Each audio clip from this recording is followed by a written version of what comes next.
What's up, my friend? Eto, nakabihis tayo ngayon, my friend. Aalis muna ng bahay, my friend. Hindi kumpleto kapag wala yung bag ko, my friend. Diyan tayo bumubunot ng pamasahe. At yun na nga, my friend, dumaan yung nanay ko kasi nakaharang ako sa dinadaanan namin, my friend. Ay sus! Chos lang. At tara, my friend, samahan nyo muna akong tumambay sa labas, my friend. Paglabas ko ng bahay, medyo makulimlim pa, my friend. Sana hindi na umulan, my friend. Masaya yung mga tao kapag nakakalabas sila ng bahay, my friend. Parang ako lang din. Ay sus! Chos lang.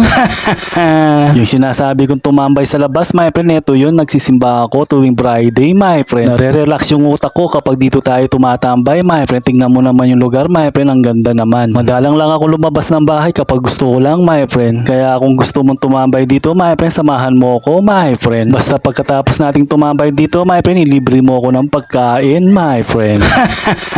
Pagkatapos kong magsimba, my friend, ito, pumunta muna ako sa grocery, my friend. May bibilin lang ako kahit konti lang, my friend. Nagugutom ako kapag lumalabas ng bahay, my friend, lalong-lalo na kapag naglalakad tayo. Hindi ako kagad umuwi kapag walang dalang merienda, my friend. At fast forward na natin, my friend, ito, nandito na tayo sa bahay, my friend. Uhaw at saka gutom tayo sa kakalakad, my friend. At ito lang yung pinamili ko sa grocery, my friend. Ang dami, di ba? Gagawa pala ako ng dip or palaman sa tinapay, my friend, parang ganon. Sa lagayan kanina, naglagay ako ng cream cheese, margarine, tapos basil, tapos thymes. Thymes na dahon yon, my friend, hindi yung thymes sa mat, ha? Naglagay din kanina ng garlic powder, tapos parsley. At bell pepper na pula, my friend, nahiliwa ko na maliliit, my friend. At haluin lang natin ng mabuti para mag-cooperate yung lahat ng nilagay natin na sangkap dyan, my friend. Nahahawig sa egg sandwich yung kulay ng ginagawa ko, my friend. Pero parang masarap yung ginagawa ko kahit ngayon ko lang titikman to, my friend. Ay sus! Chos lang.